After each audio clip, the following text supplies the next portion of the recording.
যেদিন মানুষ নিজের ছায়াকেও চিনবে না, যেদিন মা সন্তানকে ভুলে যাবে, সেই ভয়ঙ্কর কিয়ামতের ময়দানে তিনজন মানুষ এমনভাবে আফসোস করবে যে তাদের চিৎকারে আকাশ কেঁপে উঠবে।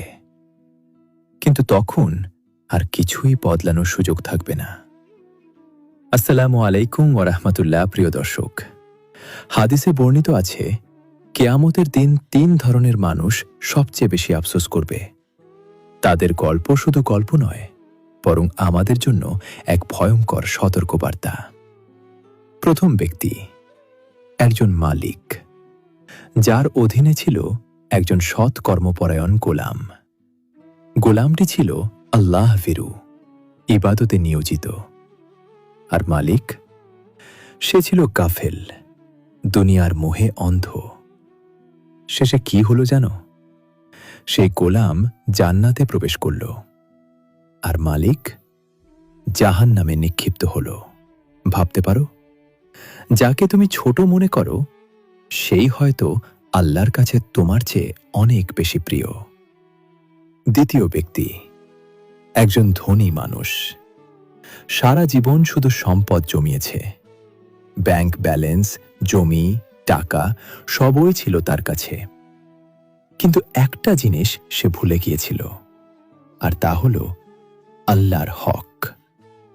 জাকাত, দান, সদকা। তার মৃত্যুর পরে কি হল?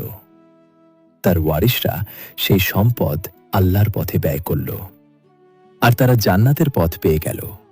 কিন্তু সে দাঁড়িয়ে দেখবে নিজের উপার্জিত সম্পদ অন্যকে জান্নাতে পৌঁছে দিচ্ছে, আর সে নিজে জাহান্নামের পথে।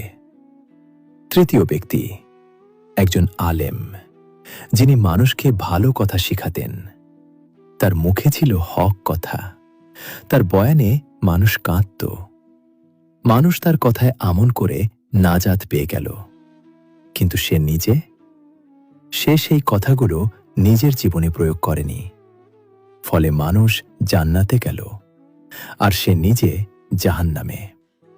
এটাই সবচেয়ে ভয়ঙ্কর, অন্যকে পথ দেখিয়ে নিজে পথ হারানো। প্রিয় দর্শক, আজ আমরা কোন পথে আছি?